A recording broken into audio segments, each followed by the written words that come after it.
Welcome back, true believers, to another episode of Dr. Schwartz and Mr. Power. I'm your host, Mr. Alex Power. As usual, I'm joined by my irradiated friend, the incredible Dr. Alex Schwartz. Today, we'll be delivering the third and final installment of our provocatively named Fat Athlete series. How's it going, Alex? Good. I prefer fatleets, but Fatleets? fatleets. Whatever's more clickbaity is, I think, what we should go with. We'll probably have to look up the SEOs after and see what works better. Awesome. Mm-hmm. You're doing good? Yeah, Everything's good? Yeah. No, I'm okay. Like I said, I had a bit of a fever today. Actually, my week was a mixed bag. So, as some listeners know, I crashed my car some time ago, and I got it back this week, so that was exciting. But I'm sick, and that's not the best thing in the world. So, but I'm Just pumped up with antipyretics to prevent the fever, so as to get through this episode. Yeah, stay cool. Exactly. All right. So to that end, we'll do a quick recap of our previous installments in this 3-part series. So in part 1, our listeners might remember if they, listened to all of them, or if this is your first episode you've ever listened to, or if you listened to all of them except for the past 2 for some reason. Well, in the part 1, we discussed the so-called fit-fat paradox, not our language. So as an antidote to the supposed paradox, which is, this idea that you can be both, overweight and obese, or overweight or obese, and still be fit and, perform well in like some physical activity or sport or whatever. So we had a bit of an antidote to this supposed paradox. We explained how even high-performing athletes with overweight and obesity have untapped performance potential due to the extra fat that they're carrying around. And if you want our take on that, our tepid take, check out the first part of this. So 2 episodes ago. In part 2, which was our last episode, we addressed the dumb and goofy explanations that people offer up and to explain the relatively low work capacity and recovery ability of overweight and obese athletes. So this is referring to the observation among coaches and athletes that athletes or trainees with overweight and obesity, even when quite strong and performing at a high level, often have a work capacity that's lower than you would anticipate for their performance level. And there's all sorts of weird pseudo explanations and I dare say myths around this. Old husband's tales, if you will. And so we go into some of the actual physiology that, makes a better argument for why this is. And I think we make a pretty good case of it because it's based on genuine reasoned explanations and actual human physiology. So now, in part 3, our final installment in this series, we're going to discuss how to approach weight loss in athletes and trainees who have performance goals. And so we're distinguishing between this and just, your person who doesn't have any strong performance goals, who's just looking to lose fat, because of course you have to balance the performance goals with the fat loss, because, you're going to at some point have to hit a calorie deficit and maybe adjust your training. And, if you're either an athlete or you just like being strong or you like performing a certain way, you might not be into just losing weight as quickly as possible. And so that's the lens that we're going to view this topic through, and what makes it a little bit different than just a regular, how do you approach weight loss or fat loss? Sound good? Sounds good to me. All right. If viewers aren't too upset, I'm going to be drinking tea through part of this episode because my throat is not doing well, and hopefully I don't lose my voice. I lost it this morning for a little while, so hopefully I can chat for an hour without sounding too sultry or like a old-timey smoker voice. I like it. I feel like I'm in a jazz hall. Excellent. All right, cool cats. I'll finish this out with some slam poetry.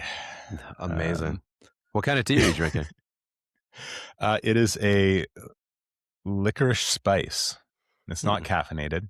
Because it's, we're recording right now. It's 7 o'clock in my time zone. So even I at some point have to stop drinking caffeine before it, lest it interfere with my sleep. I, on the other hand, have 2 hours later, and mine is full of caffeine. No, not just a little bit of caffeine. Just like crushing up caffeine pills and putting it in your tea. Just snorting them. Awesome. Yeah. All right. So in my show notes, I have a little spot that says insert pitch, and this is to try to encourage everyone to, make use of our services. So for those who don't know, we do online coaching and I guess I would call consulting. So we can, help you with your diet and nutrition, or you're helping you meet your training objectives. So you can reach out to us directly. You can email us. You can go to praxispn.com. That's our website. Or you can, send us a message through the whatever this is, the podcast. All right. So also, check out our podcast. We're on Spotify and all the things, Dr. Schwartz and Mr. Power, and YouTube. I'm not sure where the listeners are listening or watching, but we're on all the things. Whew. All right. There's That's our YouTube big pitch music too, today. Yes. which is There you go. We're if you on, don't want to we're look at the everywhere, pretty man. videos that go Inescapable. with this. Sorry, a little sip of tea there. All right. So tackling the issue. So I think the way to approach this, I think of it in terms of like an order of operations. Like you can't just increase your training volume or to deal with the low work capacity issue, which tends to face overweight and obese athletes, or similarly as a way to just drop weight by doing more. Or at least if you try doing that, it puts the cart before the horse a little bit. And that's because, as we discussed in the previous two episodes, it's not just that, super heavyweight athletes or trainees don't do enough work. It's that they struggle to be able to, undertake the training volume necessary to get them into essentially better conditioning, as well as helping them, manage their adiposity, their body composition. So instead, what we want to do is think about this in terms of how do we facilitate or create an environment that allows these people, whether athletes or just, casual trainees, to, address the overweight and obesity while, gradually increasing their, work capacity and ability to perform better and maintain their performance. And so, the way to address this is to address, sort of the causal factors for some of the things we discussed in previous episodes, as it relates to, what results in this low work capacity and this sort of struggling with overweight and obesity. And so one is the overweight and obesity, and that's, in addition to training, is actually more of a dietary thing, or at least that's generally how I've come to view it, right? Because we're talking about people who are already active. These aren't people who, are just starting into fitness, from scratch or from a very low training level, even though they might not have the training capacity you would expect for their performance level. The assumption here is that, you are already, engaged in either fitness or maybe recreational or competitive sport. Does that make sense? All right. And then the other part is sleep. And sleep, I think we'll break out because it gets a bit of a special mention or a special nod. And, we spent some time in both of the past episodes discussing sleep, specifically poor sleep quality amongst those with overweight and obesity. I think an underappreciated problem. You see so much in the fitness discourse or the fitness averse. I don't know. Uh, about how sleep is essential for recovery, and this is true. It might be cliche, but it's cliche for a reason, I guess. But what you don't hear as much about is the extremely high prevalence of sleep apnea amongst those with overweight and obesity, and that includes athletes. And you can listen to our second episode. We go in a little more detail on that, or the second episode in the series, so our previous episode. And so addressing the sleep apnea is, something you can get on right away, as opposed to waiting until, you lose 5-10% of your body weight. This is something that can, improve your recovery, almost immediately. Yeah. So, and by improving your sleep quality, you get an almost immediate knock-on effect of improving your ability to recover because you're not just, you're sleeping well, right? It's like, I got to explain it, but it's almost feels silly to explain, like Yeah. if you sleep better, you'll be better recovered. So you should try to endeavor to, find a way to sleep better. And so if in the instance of someone who has sleep apnea or obstructive sleep apnea, which I guess I'll describe in a second, but for those who don't know, this is something you can go to, if you go to a physician, they will give you basically a device that hooks up to your face while you're sleeping. It looks a little bit like one of those alien face hugger things. And it, measures, amongst other things, what your blood oxygen saturation levels are, how frequently you wake up during your sleep in response to this apnea situation. They can tell you whether or not, you meet certain criteria for, being diagnosable as having sleep apnea. And so just quickly to back up, this again, sleep apnea is when, during your sleep, your jaw and your throat relax. This is, outside your control. And sometimes you'll have the muscles and the tongue, or the muscles around the tongue and the top of your esophagus will actually collapse down into your throat, obstructing breathing momentarily. And then you subsequently wake up, right? You basically just start awake, but you don't realize it because you fall right back asleep. And so people with sleep apnea, unless, you have a sleeping partner who tells you, might not realize that they're having these sort of starting fits that wakes them up. And it has a pretty major negative impact on your quality of sleep. It keeps you out of normal sleep cycles. And yeah, it's all around a bad thing. So we discussed as well in the previous episode, some of the issues around, why heavier athletes have this. And basically it boils down to adipose tissue around the neck. Pressing on the neck seems to be a big causative factor here. And so if you are diagnosed with this, something that you can do if you buy a machine or you get covered, you can get these CPAP machines. Mhm. So it's a continuous positive air pressure, I think is what that stands for. So basically, again, it's like another face hugger mask thing. And it keeps you breathing normally through your sleep and can have immediate positive effects on your sleep quality. And I think they've gotten a lot better because I know a complaint in the past has been they're very loud. Yeah, they're, oh, geez, I just coughed there, people, and my voice is, I like to say sultry, but it's a little raspy. Yeah, it's a little salty. Yeah, I think they have gotten better. I know that I don't know, some people do find them a bit intrusive. Like it's not ideal, but it's better than not having one, I think is maybe the way to view it. Yeah. Like I'm not going to be one of these people who's like, oh, and it's, it'll solve all your problems. And it's like, it's like nothing at all. It's like, well, no, it is this weird thing on your face. Not everyone loves it, but most people, whether just anecdotally or in some of the literature, which I could post some in the show notes, people do report improved quality of life when they use these because of improved sleep quality.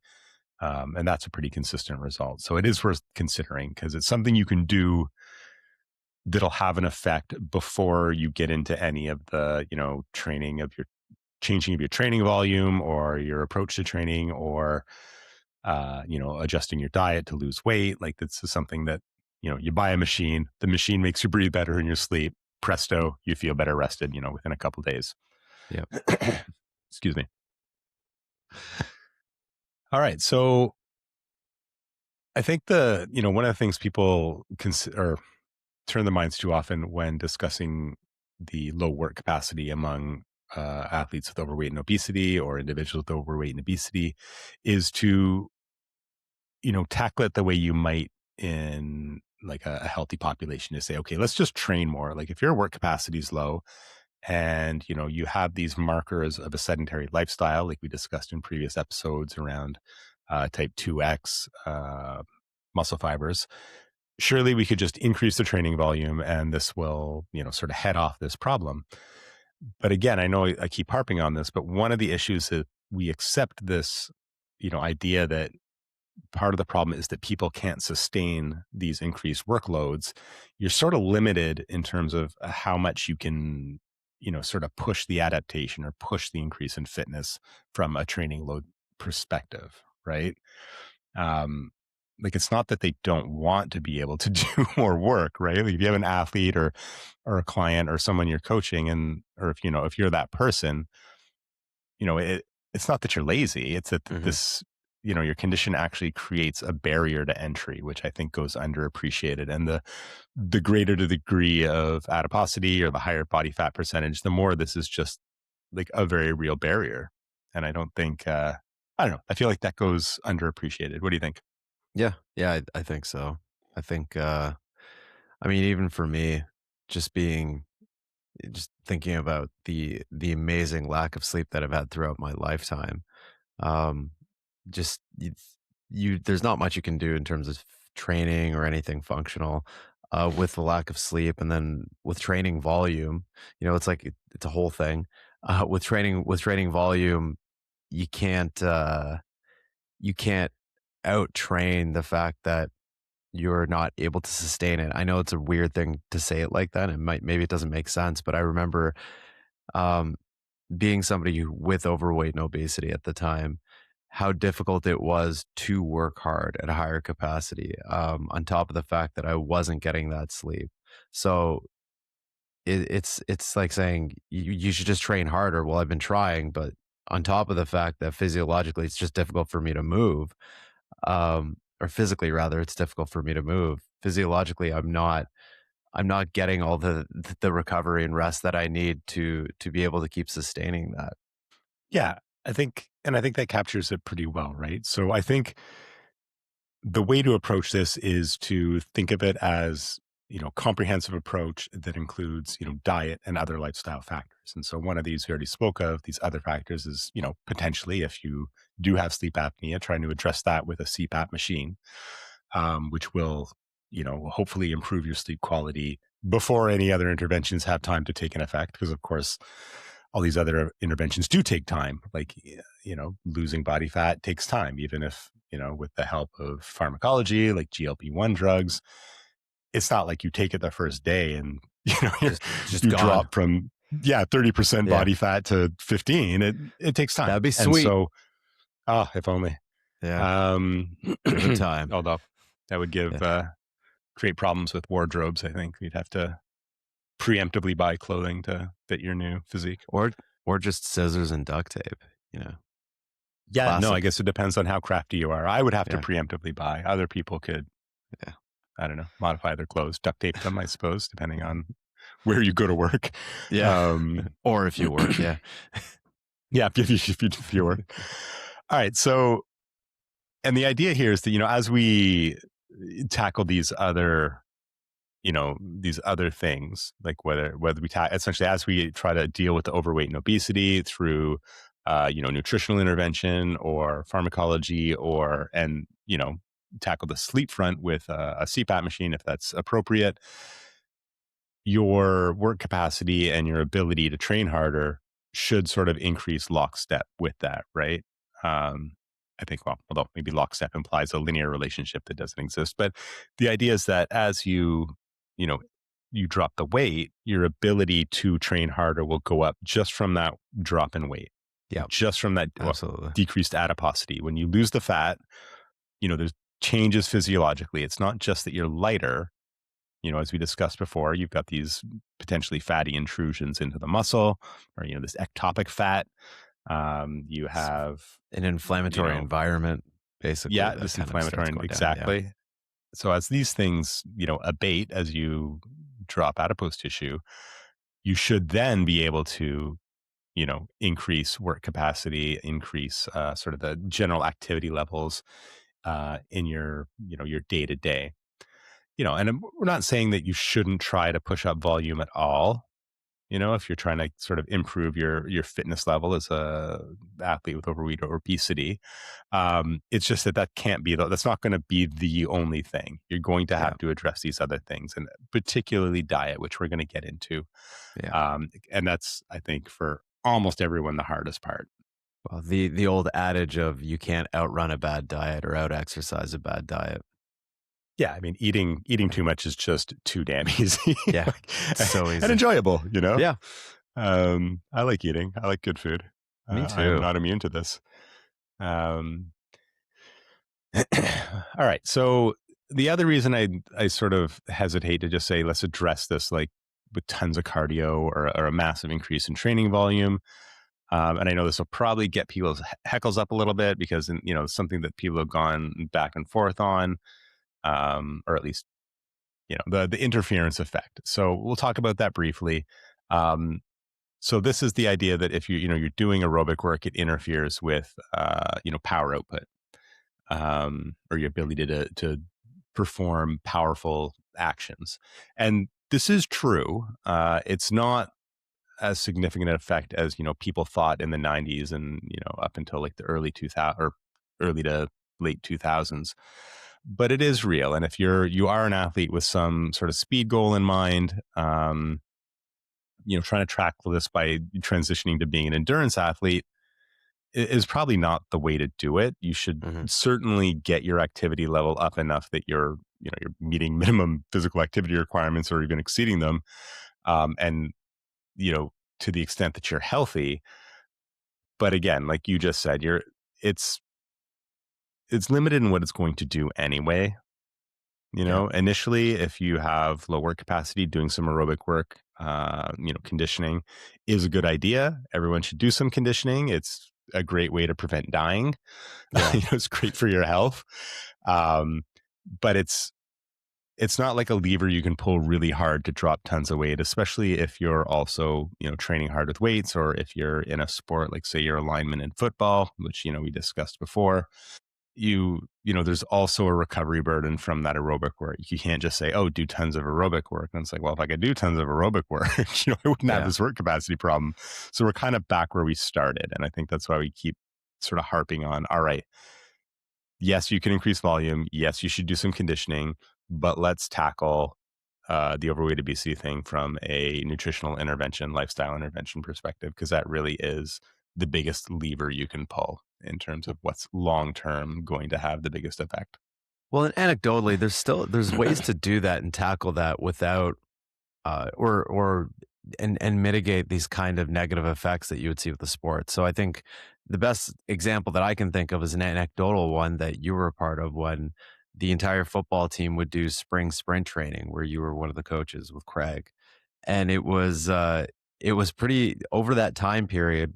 We're doing speed and power training and simultaneously conditioning, but we're conditioning very specific to the sport, right? We're not running these marathons and everything. And every single athlete after that 2 or 3 month period was leaner, stronger, and faster.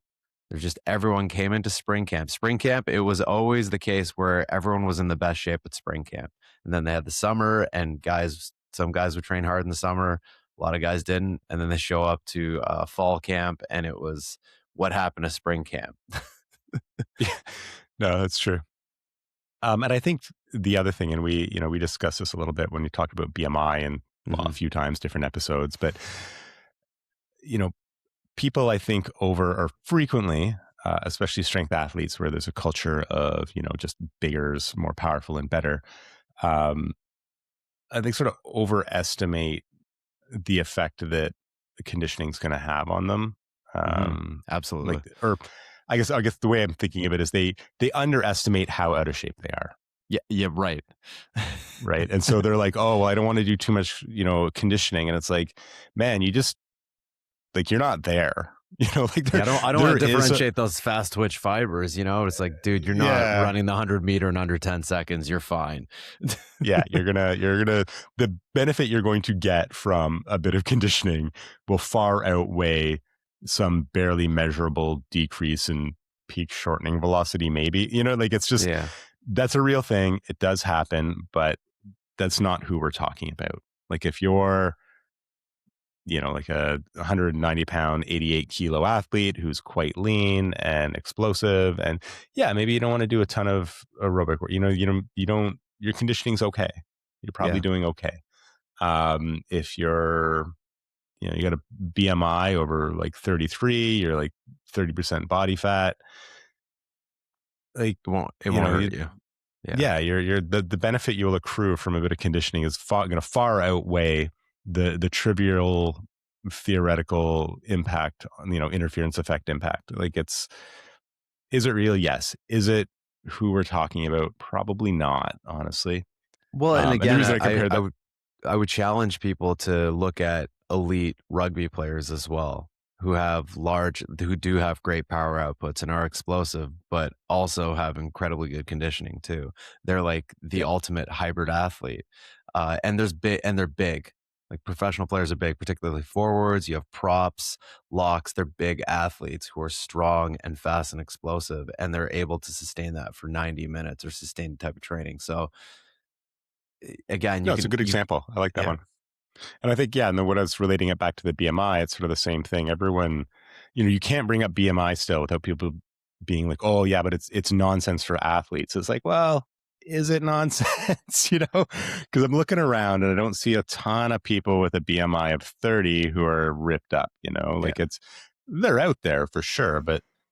And yeah, the BMI doesn't tell you anything about body composition, but look in the mirror, measure your Why waist. Do you we have used do to you have we a used to BMI of joke around 30 all and the a big guys of like just being athletes, and you're like, oh, we're just being athletes, and then I'd walk up a flight of stairs and I'm just sucking wind, and I didn't feel very athletic at that moment.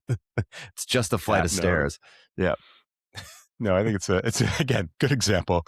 And I think, yeah, like if your BMI is over 30 and all right, well, what's your waist measurement? Like maybe you are yeah, quite muscular, but do you have a 42-inch waist, like a 108 centimeter waist? This is maybe you're not the ripped up lean monster of muscle you think you are. So anyway, I'm not criticizing anyone in particular. hmm, Just sometimes these are hard truths, and you just gotta hear it, or look at yourself and say, okay, really. And yeah, there's always the health thing too. And we're not even talking health in this episode at all, but yeah, I mean, health's important. Like it's good to not get sick and die. hmm, I'm a big fan of it. The older I get, the more I always go back to health. And I know yeah, that's not something that young people are afflicted with. I certainly wasn't in terms of an attitude, but one yeah. day you will. And you'll think back to that old guy on the podcast and you'll be like, oh man, that Yeah. old guy was right. That old guy was But right. Yeah, my blood pressure, I didn't care about it when I was like a 300-pound offensive lineman. I'm just happy now to have a normal blood pressure.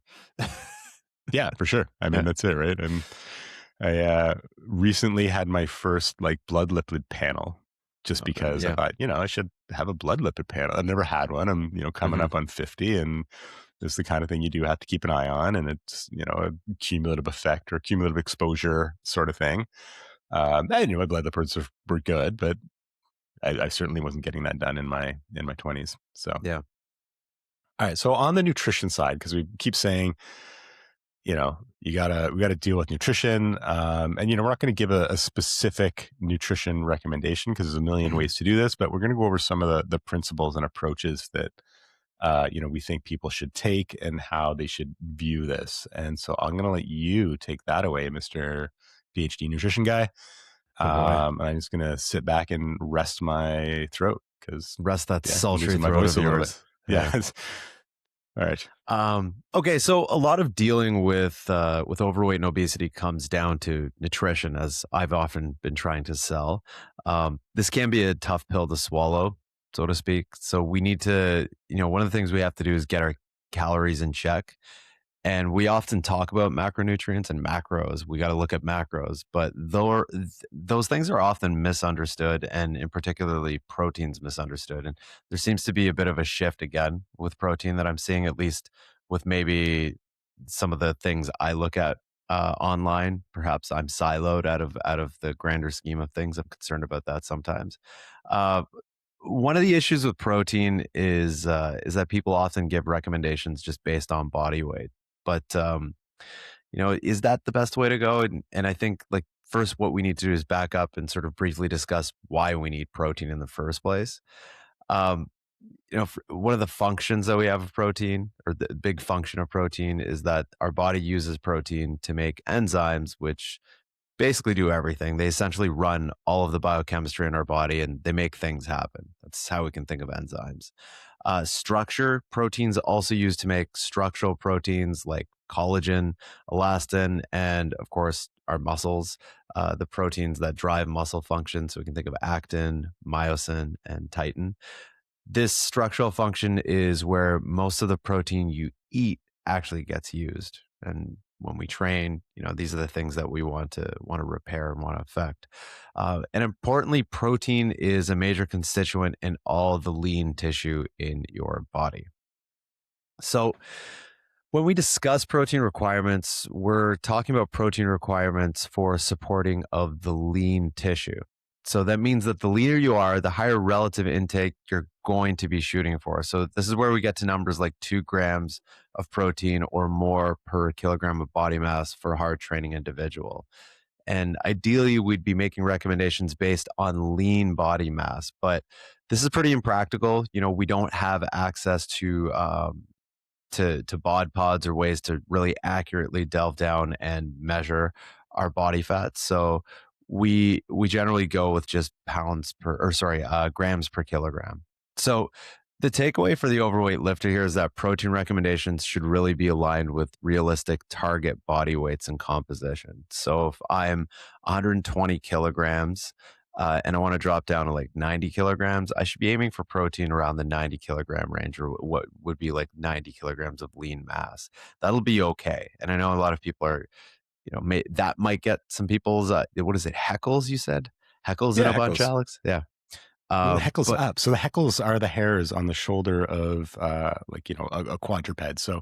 Uh, so when you think of like a dog gets angry, it gets its heckles up, and the hair like comes up. okay. So they like this little So if I turn of was a phrase quadruped, I would etymology. have heckles because I have hair on my Potentially, shoulders. potentially. Yeah. Yeah. All right, so I want to back up and sort of ask you to explain a little bit, because you covered some stuff there that maybe not everyone's familiar with the idea. So yeah, so the 2 grams per kilogram of body mass for hard training individual of protein, right? So this is, if you look at me right now, I weigh like, I don't know, like 89 or yeah, 89 kilos, about that. So like 195.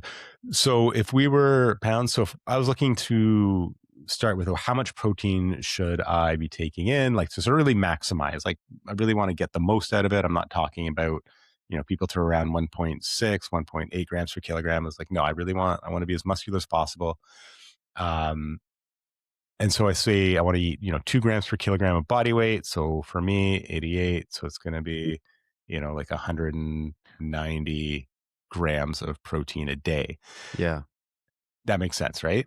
Mm-hmm. Like that's okay. So now let's imagine the same situation. And, I'm not like super lean, but I'm not overweight or obese. But if I had the same amount of like muscle mass and, ostensibly the same amount of lean tissue, but I weighed, I don't know, like 105 kilos. So, Yeah. 230 pounds. So if you were to say the same thing to me, then say, okay, eat 2 grams of protein per kilograms of body weight. Now I'm eating 210 grams of protein. And so the other thing, of course, we didn't cover, like why wouldn't I want to do that? Right. Cause it's like, is it like a calorie thing? I mean, or just It's, I think, I think it's one of these things where that extra 10 grams or so is not really going to make a difference. But the problem is you are intaking more calories. Um, and I mean, even then you're effectively at like the top end of the sort of usefulness of how much protein you're taking in. Like 2 grams is quite a bit. I think 1.6 to 1.8 grams per kilo is usually the typical sort of higher end, or the amount that you need. Is it, like I said, there's been a shift and we're starting to see more with research that we don't need like what was it? It's like 2 grams per pound, which is a crazy amount of protein. Um, I but just don't but want to eat that. That's the other that's thing. Like I mean, you have that's to. just You're either just eating way more calories, or you have to displace other macronutrients, which I just don't want to do because I like food. I like meals. You know. what I think that displacing things is another good point, right? Because we're talking about, in this case, someone who's trying to get into a calorie deficit, Mm-hmm. right? So if Right. I'm, let's say I'm 120 kilograms, like I'm definitely well into the obesity range. I'm 120 kilograms. Let's say my BMI is like 34, 35. Can't do that sort of math in my head. Um, then I think, would it be fair to say that, trying to hit like 260 grams of protein is now adding up to, non-trivial additional calories. And like you Yeah. said, that's usually in, like, if I'm not just getting that up with, protein powders, people talk about like protein, but you don't just eat protein typically. You eat food, and food has Mhm. other stuff in it too, right? Like there's going to Yeah. be other calories there. Unless you're just eating And so, chicken breast or ugh, beans and rice, and that's it. But even beans and rice, you now you I have mean, it's full of carbohydrates, carbs, right? right? Yeah. Yeah. So getting your calories down, Mhm. and I think the displacement one's a good one too. From you need a variety of foods in your diet. You need some fiber in your diet. Yeah. You're probably going to want Overlooked. some, Often overlook yeah, the importance of that. yeah. It's a big one. Mhm. Um, and you want other things. And so if I'm using up, because I'm in a deficit, right? And Mhm. I'm eating, whatever it was, like 260 grams of protein a day, which I just don't want to do because it's gross. But maybe some people enjoy that. That's fine. But to hit a deficit, like my diet's gonna have to be pretty, it's getting more and more limited, and it's already going to be limited because of this deficit. And then you start squeezing out other things, with this additional protein. Yeah. Yeah, It's not fun. it's not great. I and I don't think it I also don't think it's sustainable. I know there was that paper that I always bring up every so often, from I can't remember the lead author was, but it was from Stu Phillips' lab at McMaster. It was a few years ago now. I think it was from 2014. So it was more than a few years ago. But they definitely took the top end of that protein intake, because what they wanted to do was they wanted to see if it was still possible to gain muscle in a caloric deficit, sort of this Yeah. this golden fish idea. And it was, but it was shitty, and it was short term. So they did gain muscle on, like, it was around 2.4 grams per kilogram of body weight of protein. I can't now. Don't quote me. I can't remember if that's on total. I think it was on total body weight and not on lean mass. But they were doing it during a caloric deficit, and they were lifting fairly hard and doing high intensity interval training. Which, for anyone who's done that with fairly low amount of carbohydrates, daily carbohydrates, It's a um, rough go, yeah, it man. sucks. Yeah, It's a tough. It's- I'm glad but everyone isn't obsessed with interval training anymore, because yeah. it's tough. Yeah. Yeah, and That's all I gotta say. and their carbs weren't crazy low either. It was their fat that was very low, which again, I Okay. think in general, I think that's a reasonable way to go, as I'll discuss shortly. Um, but regardless, it was tough. Yeah. And it's not something that's a reasonable thing to do long term. So, and that would have been the only time where I've seen something numbers really that high, and in actual evidence, rather than like muscle mag or something like that, or Well, not just Joe you and I Weider's. deciding to eat some crazy calorie Yeah. intake. The other thing that I guess we haven't really talked about in this, this 3-part series is that, and I'll put some citations in the show notes because there's a few for this now, but if you have a higher body fat percentage, your body will spare muscle better than if you're lean, right? Like Yes. if you're in a calorie deficit and you're very lean, you're more likely to lose muscle than if you're, the opposite of very lean. So if Yeah. you're in the overweight obesity zone, and you're in a calorie deficit, your Mhm. body has a much easier time holding onto muscle, Yeah. It's going right? Like you to can actually, it's got your body doesn't want to use that muscle as energy. Not that your body's conscious. It has stored it when it has stored energy. well, it doesn't Uh, need to, no, right? It's easy, right? exactly it. There's all sorts of fat around to draw Yeah. calories from, and it does. Like that's what that additional fat is for. Hmm. Like fat as a tissue is a primarily, Exactly. especially white, subcutaneous fat is an energy store. That's its Yeah. main function. It's not fat around your organs to cushion things, or like just that fat on your arm. That's for energy, and so your body is glad to use it when there's lots of it, and it leaves your muscle alone, especially if you're training. So, Yep. for the athlete with overweight obesity or the trainee, like you can hit a pretty aggressive deficit, and you're eating this. And I'm going to go with the 2 grams per kilogram because I'm going to assume this is somebody who really they're trying to maximize, right? Like Hmm. I'll eat those extra few grams just because I want the most I can get. Um, like they can get calories quite a bit lower without losing significant muscle, or maybe even any muscle. They probably some recomposition, which I actually suspect for a lot of athletes with overweight and obesity is still within their grasp, as you Absolutely. get improved physiological Yeah. performance just from not having this metabolically active adipose tissue. And it's certainly realistic for people who are non-athletes who are just getting into exercise and training. Oh But for man, that's athletes, like a yeah, I would yeah, be I would be surprised if I didn't see it in those yeah, people. Like that's my expectation, is that people still sometimes talk about it like it's this Goldilocks event. But if I have it's somebody not. who comes with relatively low Hmm. training experience, like, Yeah, yeah, you should be able to, and high body fat percentage, you should be able to drop fat and gain muscle like no problem. That's the default to me. Like yeah, that's what should happen.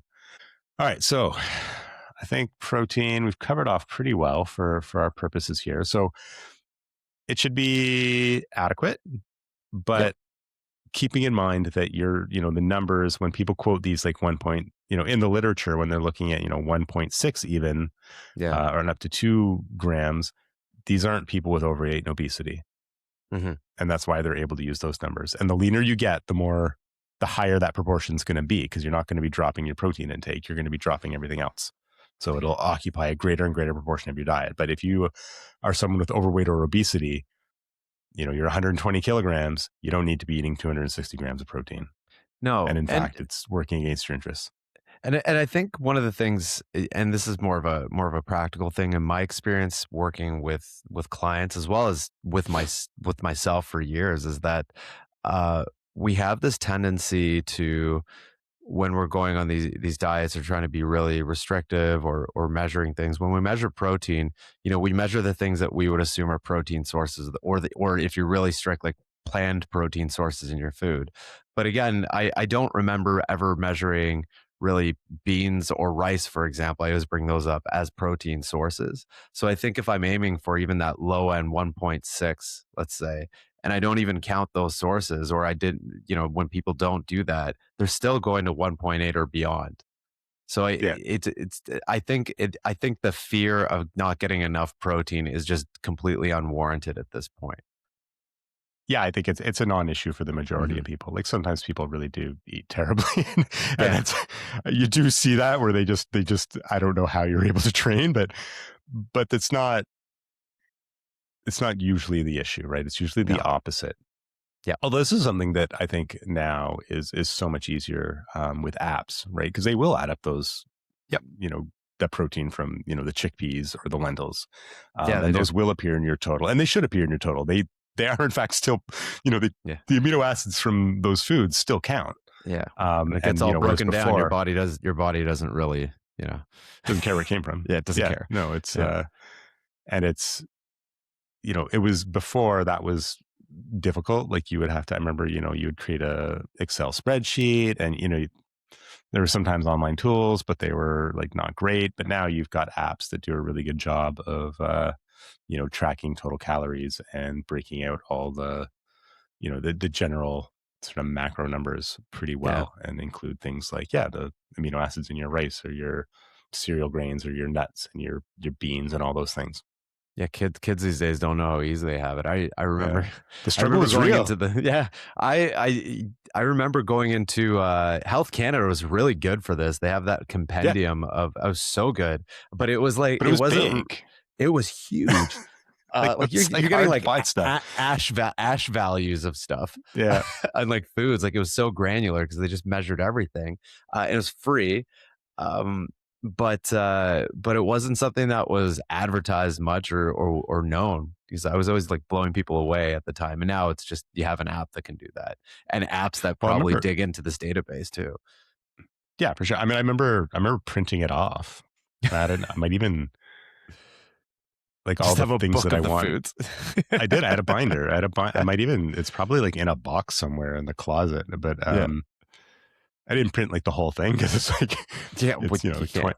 20,000 foods or something. But Yeah, I did have the things that I would eat. I printed it off. I think it was yeah, actually Michelle's idea. it was Um, a good idea she at the she time. being the Yeah, more organize it Practical and materialist. reasonable one. Yeah. Yes. Yeah. All right. So let's move on to carbohydrates. Yeah. I love Okay. Well, carbohydrates. thankfully, congratulations, everybody. Mission accomplished. The war on carbs seems to be done. I need the big banner behind me. We did it. Oh, man. Um, oh boy. There's Yeah. no special weight loss benefit to lowering calories preferentially from carbs. There were studies. I remember this even way back when the carb thing was hot, and we were talking about this and kind of joking about it in the lab. It's that you will initially lose weight within like the first month of low carb diets, because there's always going to be papers when the more diets we get, the more of these outlandish diets we get, the more there's nutritional scientists who are basically like, cool, let's do a comparative thing and show how none of these matter after a year, because if you match for calories, it just doesn't matter. And sure enough, this was another one. They compared like the low carb diet or the Atkins diet at the time with like the Ornish, the Zone diets, and they're all of it's just different flavors of the same caloric deficit and different macronutrient breakdowns. The low carb diets, over the first couple of weeks or so, you drop weight faster because you're just losing water, because carbohydrates, as it turns out, do help hold water. Um, and so Well, the muscle that, glycogen, yeah, especially, right? Like, so just particularly. again, if you want to break that out just a little bit for those who are listening and maybe didn't take any nutrition in university or do a degree in nutrition. I mean, we kind of just broke it down. There's not realistically, you're just going to I guess the simplest way to think about it is that you're going to lose the water weight quicker, but you're not, and lose stored glycogen, because if you're repleting all of your body from carbohydrates or the carbs that you eat, your body's going to start digging into carbohydrates first and muscle glycogen as well. So you're going to lose that weight quickly. Whereas if you do like a low fat diet, um, you're it's going to be a bit slower. But these diets, all over time, when they're matched for calories, end up with the exact same weight loss. Like there was no significant difference. So again, the low carb thing was kind of, it was a nothing burger, if you will. The thing with low carb diets that I dissuade people from, and really the first thing I say is like, if you are sure you want to do it, because you're going to feel like shit. And you feel shitty on low carb diets. I've done it. Alex, you've done it. It doesn't feel good. You get grouchy as hell. You just, Your you breath smells. generally, your breath smells, because you start getting, yeah, it just smells like nail polish. Um, you, what was the other big thing? Headaches. Uh, yeah, I can't, there was Often one more. like the difficulty concentrating. Yeah, there you go. That's Maybe another I'm one on a low carb diet right now. I was going to say might be Geez. happening.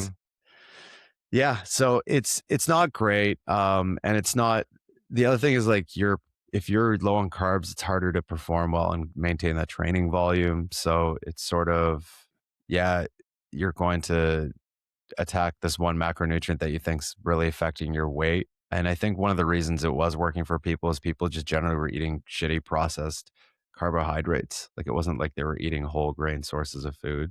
Also low fiber. Your fiber intake ends up going down, because a lot of people get all of their fiber, if not most of their fiber, from carbohydrates. So where else are you going to get it from if you don't supplement with it? Just broccoli. Yeah, Just tons of broccoli. Just like all I eat is broccoli. that's That's gross. yeah. It's rough, man.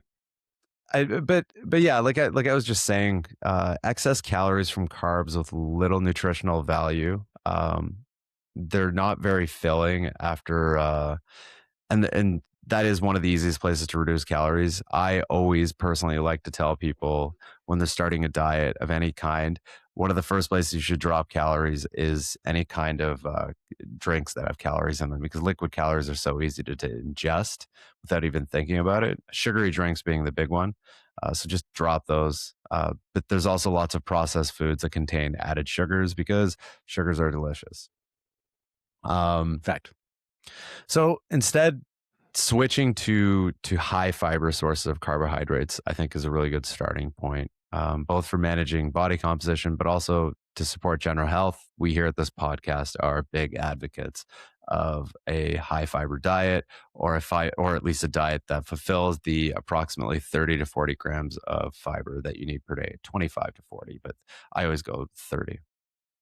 And Well, I think that's the thing too, what I think gets missed a little bit sometimes is by going towards a high fiber diet, you just end up eating more fruits and vegetables and, exactly. whole grains and legumes. Like that's how you do that. You don't do it by, yeah, like supplementing with fiber. If you need to supplement with fiber for, GI tract movement issues, by all means, but the point isn't necessarily just the fiber itself. It's that Yeah. things that are high in fiber tend to be, nutritively valuable. So You're getting yeah, better your fruits, carbohydrates. Yeah. your fruits, your Yeah. vegetables, your all these things that have all these, micronutrients, half of Hmm. which we don't even know what they are, but we know they do good stuff, Yep. right? Like they're always like, if you follow the literature on this, is like, oh, we discovered this new phytochemical that does a cool thing. And it's like, I mean, it's interesting. I like it, but it doesn't actually change how I eat. It just reinforces that, yeah, you should eat more Super, fruits and vegetables super duper and eat your, phyto, awesome all. yeah, eat your Yeah. beans. Yeah. Like it's, the takeaway is just, yeah, Yeah. try to eat high fiber sources of carbohydrates, and you're liable to eat more of these things rather than less. Yeah. The bees, beans and berries. Yeah, man, I like good Um, berries. yeah. Oh, me too. I like a good mix. Raspberries, blackberries, and blueberries and all the good stuff. Oh, and strawberries also delicious. So many good berries. Heck, there you go. Um, all right, and for the last one, this one also had a bit of a war against it. I think it was more in the 80s. And this one, I think there's a little more rationale behind it, I would Okay. say. And this is dietary fats. I'm giving a big introduction to fats. So dietary lipids or fats are almost always overconsumed by overweight and obese athletes. And I mean, I think generally people just overconsume fats um, Well, because it's easy. yeah, it's easy and they're delicious. Yeah, total fat Heck yeah. intake's very energy dense. It's 9 calories per gram compared with carbohydrates and protein, which are less than half of that at 4 calories per gram, kilocalories. So even small overconsumption can still drive a chronic calorie surplus without a large increase in food volume. So in other words, it's the easiest macronutrient to overconsume because it packs the most calories per gram. It's dense and delicious. Um, it can be brought quite low without any obvious impacts on health. And I think that's really important to consider. So, unlike carbohydrates, where you feel like a bag of garbage if you don't eat enough or not getting anywhere near enough the protein you need on like the super low protein diets, I think the keto diet does that, where you you might not be able to get the recovery that you need after trying to train and exercise. This one you can drop it pretty low, and it's not going to do anything terrible to you. You still want to make sure to get the essential fats that our bodies can't produce that we need. That are polyunsaturated, monounsaturated fats, but in general, you can get those in fairly low doses that aren't going to like tip you over the calorie scale and be pretty safe. Well, and if Um, you're eating, just so people, people just hear that and they're not, familiar with what you're talking about, these fats that you can't, your body can't synthesize on its own. mhm. Like this isn't hard to get, right? Like if you're No, eating any amount of cereal grains or seed oils yeah. or fish, like Yeah, you're having good. fish a couple of times a week, even like Yeah, fatty it's fish, you're not fine. hard to Yeah. do. Like it's not hard to get these oils. Like Mhm. if you cook with, canola oil or rapeseed oil or any of these seed oils, you're probably fine. And Having olive oil in you your can salad. olive oil. You can refine Yeah. it a bit, like you said, like a bit Yeah. of sources of fish oil. If you don't like fish, and some people don't, Mhm. just throw in. You can just supplement with a little bit of fish oil. Yep. It's Which not is what I do. expensive or difficult. Mhm. But yeah, we have differing views on fish in this household. Michelle's not a big fan. Sagan and I would happily eat more fish. Yeah. But all to say, it's not hard to get enough. Like when you hear, oh, essential fats, I have to get them. Like, what if I'm not Yeah. getting them? You're probably getting them, honestly, even on a fairly low fat diet, in all likelihood, unless you're really trying, or you're almost competition like prep ready bodybuilder. you're Mhm. probably getting all the fat you need. Like Absolutely. it's Yeah. difficult to get into the dangerously low fat. You have to really work. You'll know if you're there, Yep. because you're miserable because you're not eating. Yeah. Again, yeah, that's a misery. But at that point, you're already like super ripped, and it'll go away very quickly. Like that, Yeah. those elite bodybuilders. Yeah, we have the same thing in our household. And not quite with fish so much, but with fish oil. Mm, Simon and I both just have straight oil from a spoon, whereas Shannon just can't stomach. She has to have it in God. capsules. Like she can't No, fair enough. deal with it. Yeah. I just grew up like that with parents like shoving cod liver oil. At least the oil that I have is like, Probably a bit of you know, vitamin D to get you through to like your 70s. yeah, I know. The oil's like flavored that we get, so it just tastes like lemon. It's fine. Yeah, that's what I Yeah, get. I think we get the same stuff, and we've been getting the same thing. This is the stuff that you and I got for years. They still Yeah. make it. So they're not paying And us that's what though, they so I'm have at not the going to grocery mention their store. name. So Yeah, yeah, yeah, they should pay us. So someone should sponsor us to do something. yeah. Then I'll mention them all the time. Um, Yeah, I'll stand here with like just holding it yeah. while talking about unrelated I'll just be topics. chugging a bottle of fish oil. Yeah. Today we'll be talking about set rep combinations. Holding up a bottle of fish oil. Yeah. We So will shill ourselves, people. Shill. we're willing to do it if you're willing to pay us. Yeah. No, maybe not everything. So last thing I want to talk about really quick is saturated fat. Most guidelines recommend keeping this under 10% of total intake. It should probably be lower than this. 10% is really like the top end. And in particular, if you're in a calorie surplus, if you're overweight, then by definition, you've been in a surplus for a while. So just get it as low as possible. You know, don't thing and saturated fat's a tough one because it is in everything that we really love that's tasty because saturated fat's great. You know, I have a hamburger. I think like just even a hamburger is going to double the amount of saturated fat depending on how many calories you eat in a day, but it could just put you at that limit immediately. So a hamburger delicious, not a great diet food. Lot of Yeah. things that yeah, it can be really good though. Um, the total it really is the saturated fats. You know, we've been talking about, you know, kind of all the good fats, quote unquote, but it's the saturated fats that really are what drive the negative health risks, like clogging up those arteries or atherosclerosis. So 10% of total calories when chronically over-consuming calories increases the health risk associated with saturated fat intake. So, I mean, if you're eating more calories and you're still below that 10%, you could still be over-consuming way too much saturated fat, regardless if it's like at 8 or 7%. So, I mean, I personally don't love that percentage recommendation for that. I think it should definitely be lower, but I understand why that's a thing because it's really hard to make global recommendations for people of all sorts of different shapes, sizes, and dietary needs. Um, Yeah, and I think it's similar to the protein one, right? Like mhm.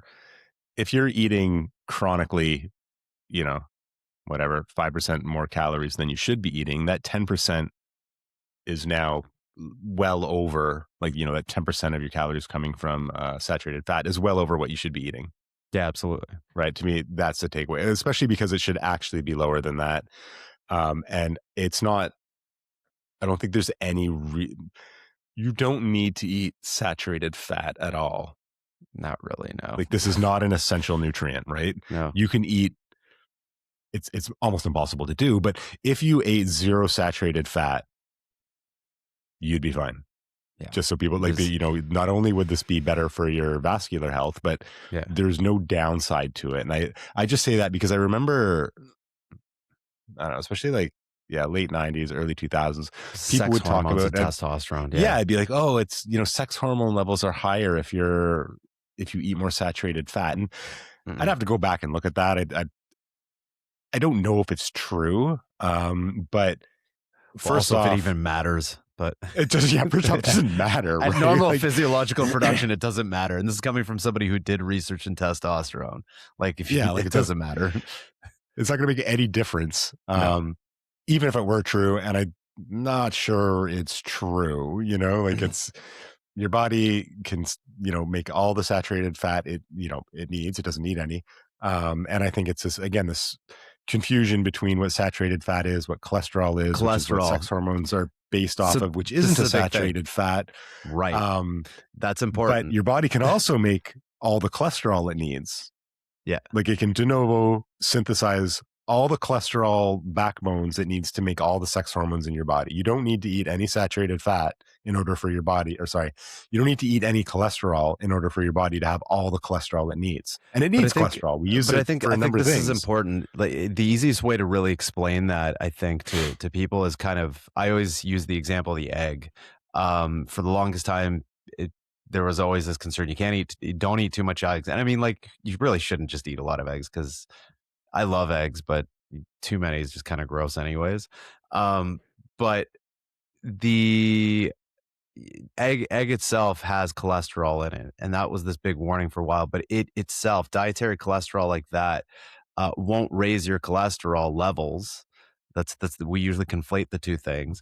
But saturated fats will raise your cholesterol levels. So eating these dietary cholesterols can help you with the cholesterol that you need to produce testosterone, for example. But like saturated fats is going to start putting this, like, raising cholesterol levels to the point where it's going to start messing up your blood vessels, and just creating all sorts of physiological issues that aren't great when you're trying to do like a blood lipid panel like you just did.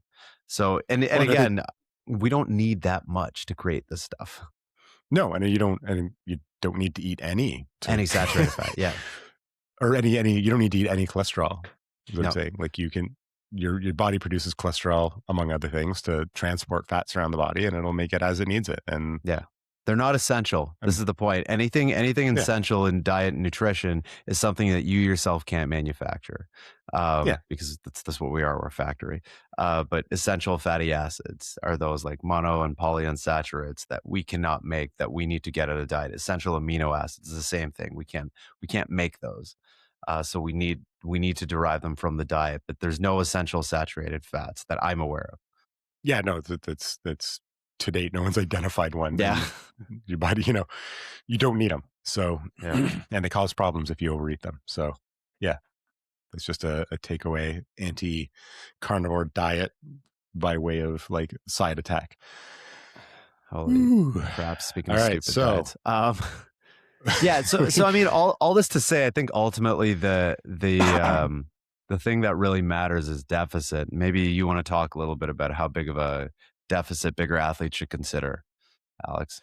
yeah, so I'm not going to go into specific numbers. We're going to go instead with sort of how to approach it, like the principle of it. And so we break this into two discrete groups, and it's actually continuous, right? But if you think of someone with like more to lose and someone with less to lose, so if someone has a lot of weight to lose, you can be more aggressive. Mm-hmm.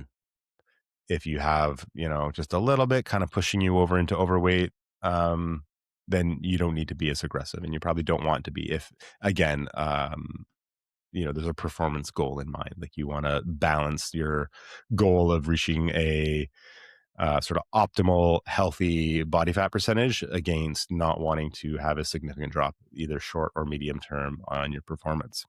Right. So, and this goes back, we touched on this a little bit. So, for the more aggressive weight loss, um, so the more body fat you're carrying, the more forgiving your body is on, pulling protein out of muscle in order to fuel itself during this deficit.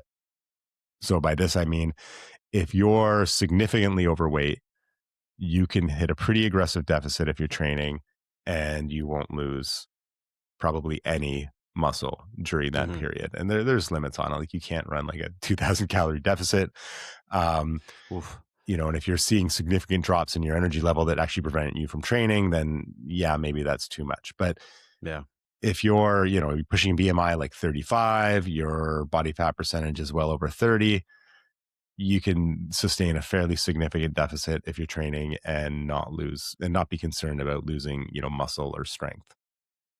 Um, so the flip side of this is if you have less to lose, this becomes less true as you start approaching, a lean, healthy body fat percentage or body composition.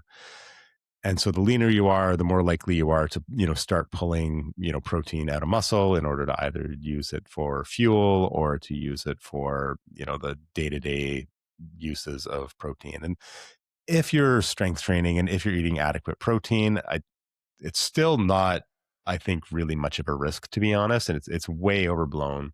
And it's Yeah. getting, that argument's getting fresh life from the whole discussion around GLP-1s and whether or not they cause losses in muscle tissue. They Yeah. don't. I They contend they don't. don't. I think we discussed I this. Yep. It's a I misreading of agree. the literature. Yep. Um, but anyway, if people want to see that, they can go back to our previous episode on that. It was Yeah. episode 5, I think. So We'll anyway, have to if take a not, you can look. always look at the titles. But I think episode 5 we discussed that. Yeah. So yeah, if you have less weight to lose it more slowly. You should still Mhm. be able to preserve and hopefully improve your performance.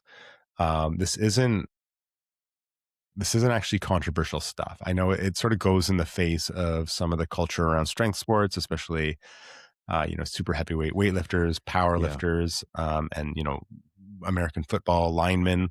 Yeah. This idea that bigger is always stronger and always more powerful, and it just isn't. And we gotta, I think, get people away from that, both for their health and just for their performance. Like if you don't care Mhm. about your health because you're 25 and it just seems like a nebulous concept to think about sclerosis in your arterial walls, so, okay, fine, this should still help your performance. You should Yeah. be able to train harder, you should be able to recover faster, sleep better, all the things, if you're not pushing up into body fat percentages that are having a like immediate effect on muscle function and quality of your sleep. If you don't know what I'm talking about, check out the past 2 episodes. We go into it in more detail. I don't want to rehash all of it. Mhm. But as I said in the beginning, this is something that actually tends to happen anyway, this transition from a large deficit to a smaller deficit as you drop weight. So when you first start attacking body fat with a calorie deficit, maybe you say, I'm going to do a 500 calorie deficit per day, which isn't, I don't think, unreasonable, especially for someone with significant weight to lose. As you lose weight, unless you adjust your diet accordingly, the deficit gets smaller, Yeah. right? And this is because, and I think this goes underappreciated because people put too much stock in the idea that muscle uses a ton more calories per hour than fatty tissue, and it in fact doesn't. In a resting state, resting muscle doesn't use a whole lot of calories. It uses lots of calories when it's doing stuff, but when you're just sitting there, the differential between calorie consumption by fatty tissue and muscle tissue isn't huge. Um, your other organs, like the visceral organs, they use lots of calories. Your kidney uses tons of calories, something people don't realize. Yeah. Everyone talks about the brain, but your The brain, the kidneys and kidneys. Yeah. kidneys use tons of energy. So Yeah. anyway, I've seen Constantly numbers on moving, that. constantly working. Yeah. Yeah, it's actually pretty surprising how much energy they use. But when you consider they're like constantly filtering your blood, kind Mhm. of makes It sense. makes sense. All right, so we start off with this 500 calorie deficit. You start to lose weight, you start using less calories. And this isn't taking into consideration anything like metabolic adaptation. Instead, it's just that, one of the things that is the biggest predictor of your total calorie, like your resting metabolic rate, is just your body mass. Mhm. If you're bigger, you use more calories. And, Just I more think energy. Yeah. people have this image that, I'm super overweight. I just don't use calories. And it's like, no, It's you like you're do using a actually. lot. Yeah. People with very high body fat percentages often have a very high metabolic rate because Mhm. they're big. Yeah. And maybe we can have another episode where we get into that. It's a little sort of, uh, requires more numbers and talking about the physiology in a little more detail than I want to do here, but Yeah. fat uses calories. Like Yep. you're sitting around. So when you lose weight, your calorie requirements go down. Even if you become more active, it often, the net effect is to use fewer calories, Yeah. which I think is often for people counterintuitive. Well, having a So, body with higher fat also requires more calorie use out of everything. Like it just requires more work. well, you got to carry it around, Yeah. right? Like if you think of that fat, and it's not a perfect analogy, but if you think of it like a backpack, Yep. Or a or weighted like vest. a weighted vest, Yeah. Yeah. as the kids do these days, Yeah. like you do have to carry it around. That's actually an interesting one too. It's not quite that effect. You actually like it's not linear. No. And that's because your body's very efficient at walking and stores that. So the additional weight results in more stored. A lot of the energy that goes to additional weight in each step gets stored as elastic energy and returned on the subsequent step, like in the Hmm. connective tissue. But I mean, that's it. It still does take more energy. Yeah. And that's part of why weighted vests are actually sort of a letdown when it comes to, trying to lose weight. People are like, oh, I'm going to carry like 5% of my body weight around all the time. And it's like, well, your body just Just gonna stores that as elastic energy and you're just gonna it doesn't hurt. actually use, yeah, not only does it Yeah. feel bad, but it doesn't actually use the Yeah. amount of calories you think. And to start getting into like significant calorie expenditure from, just walking. Yeah. I remember seeing a paper on this years ago. You have to get up over 20% of your body weight. Oh. Um, and it's a lot. Like it's a lot of weight. Yeah. Your body's very efficient at walking, it turns out. Yeah. Um, but anyway, so yeah, so what you see is sort of like an exponential decay in the difference between your or in your calorie deficit as you lose weight. And this Okay. is part of why, not all of it, this is part of why as you lose weight, you tend to lose weight more and more slowly as you approach a healthier body weight. Part of it is that this metabolic adaptation, which will lead to a different episode. But part of it's that the deficit itself is actually shrinking. So, and that's a perfectly fine way to approach it, where you just say, okay, if I want to hit, um, you know, I want to lose 15% of my body weight over the next however amount of time, to just start getting your calories down to what they should be at that body weight. And what you'll see is a rapid weight loss in the beginning, often an easier weight loss because it's, the wholesale change in your body or in your calorie consumption, and hopefully also coincides with increase in fiber intake and healthy foods, yada, yada. They're more uh, satiety inducing. So, you feel more full from eating these healthier foods. Hmm. And then as you get closer to your target weight, it does get more difficult and the weight comes off more slowly. And that's okay. And that's normal. And this is sort of the general approach I think you should take. And then as you get leaner, like as you start approaching a healthier body weight percentage, it does start to get to be a bit more of a balance if you're, or you need more feedback from what you're doing to maintain your performance level. So if you're getting into too much of a deficit, you might find it's affecting your training. If that's the Yeah. case, don't give up on the process and be like, oh, I'm too lean. You know, this is Alex and Alex are full of shit and this plan is BS. Just slow it down, right? Yeah. Or even take a pause. Just, stay at that body weight for a little while if you're starting to get leaner and be like, okay, acclimate to that. Then start Hmm. pushing your weight down again, but not as aggressively, right? Like Yeah. this isn't a race if it's, not It's a something journey. that's, yeah. Yeah. I mean, especially if there's no like proximate major health scare. Like if you go to the doctor and your resting blood pressures, like 150 over 95, you need to just forget about your performance goals and you should probably just lose some weight. Just that should be your Yeah. goal. If other markers are, health markers are good, your blood panel's good and like your lipid panel's good, you have acceptable blood pressure, then okay, maybe, slower weight loss is okay with a bit more of an eye to maintaining your performance as you drop adipose tissue, not in a major hurry, like maybe you're Yeah. losing 0.5% of your body weight a week. Most people can sustain pretty good training loads losing that amount. And if you have Yep. higher body fat percentage, you can get into, 1, 2% a week is fine. Yeah. Yeah. Um, excuse me, my voice is really straightening crap out here. I apologize. Yeah. All right. So I think we covered all the major things we wanted to in this episode. Hmm. So maybe just some of the takeaways, just covering some of the stuff we've discussed in the past 3 episodes. I don't know. You want to take the first one? Yeah. Like most of the topics we cover, we can go on forever. And I always feel like we just leave so much undiscussed, but we do need to get on with other things and our days. So sorry. You know, one big thing that I like to think of is that you don't need to commit to overweight and obesity to achieve maximum strength and power. Um, there are, in fact, very good reasons to believe that higher performance will be achieved at healthier body composition, even for those competing as super heavyweights or as linemen in American football. And One of the things I like to think of is that it's still hard to convince some people of that, particularly ones that are in that sport. And I think there does need to be, and this goes beyond the scope of this discussion today, but a cultural change within the sport itself. And we've seen this with other sports at the professional levels. And I think American football should be one that can see this kind of a change. You know, with linemen, we always talked about, it's like we don't actually know that 250 pounds lean, how big and strong that is, looks like.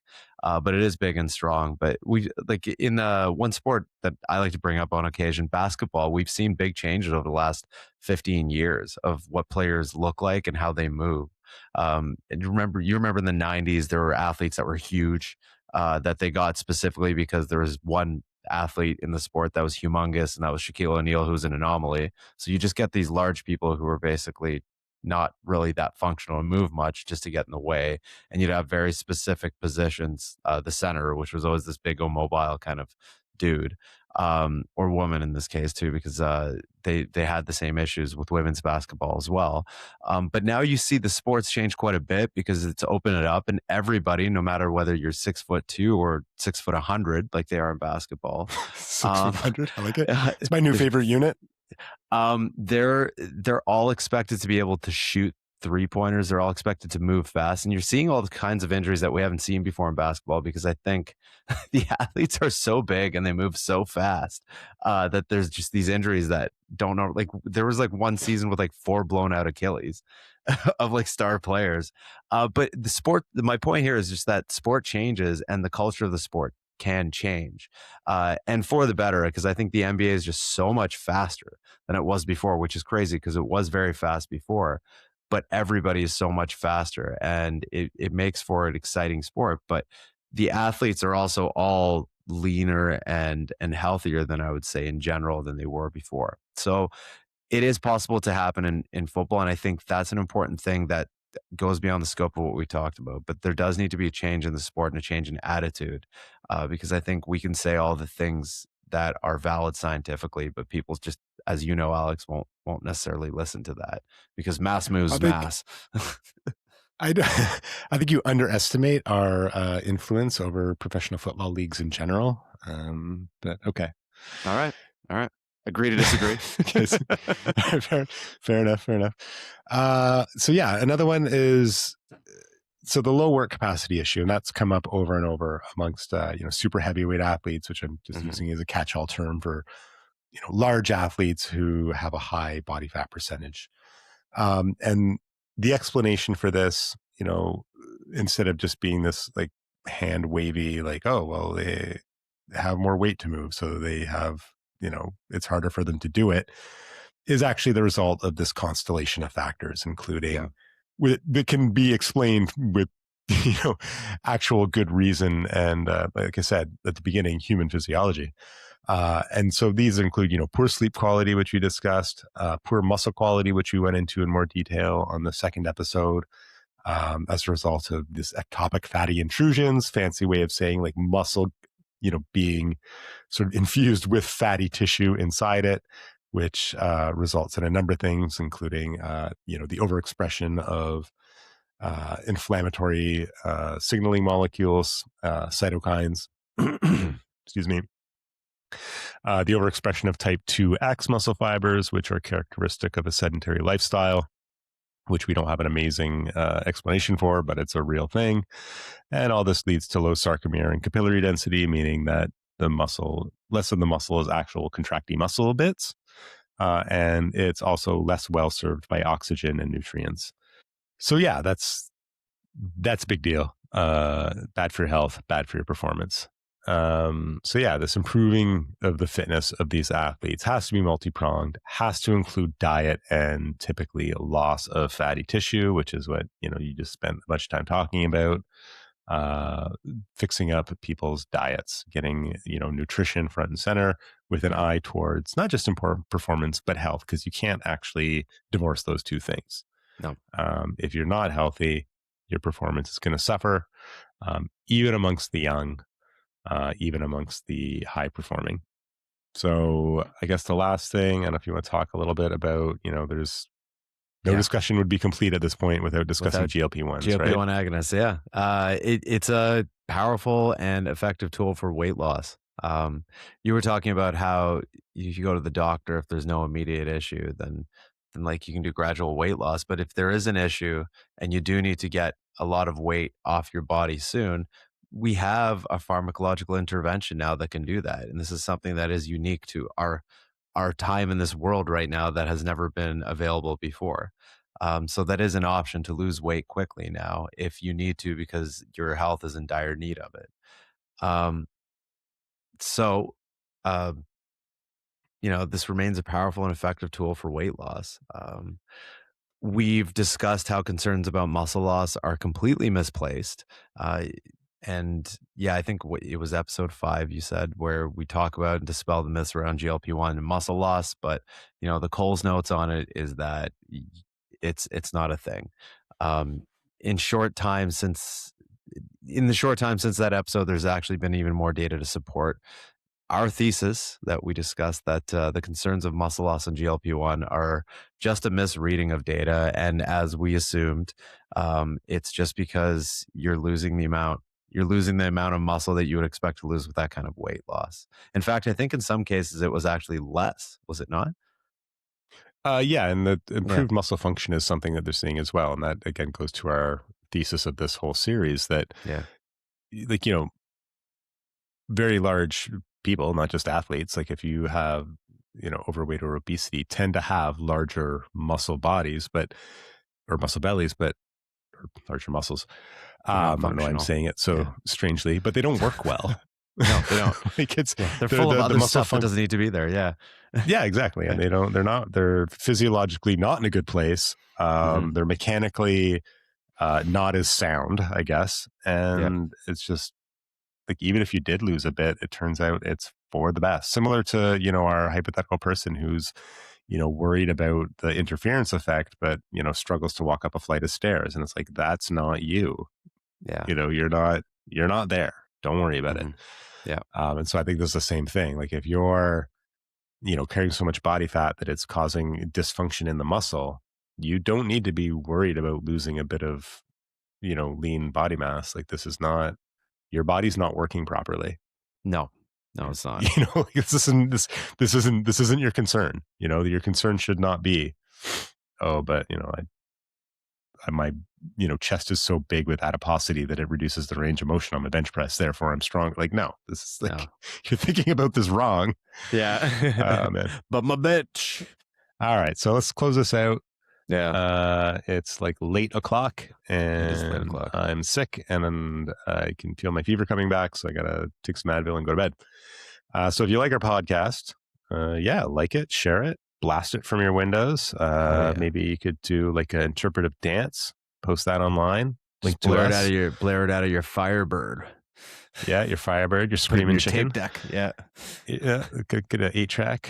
Yeah, like Sweet. and subscribe, share with your friends. If you think we're so awesome that you want to procure our services, we do that. We do coaching, consulting. Give us a call or reach out to us, and we'd be glad to help. Check out our YouTube channel if you're listening to the podcast. Check out our podcast if you're listening to our YouTube channel. You can email us at alexpower@praxispn.com. So praxispn.com. And yeah, get in touch. Have a great one. Yeah. Hope you feel better, Alex. Thanks, man.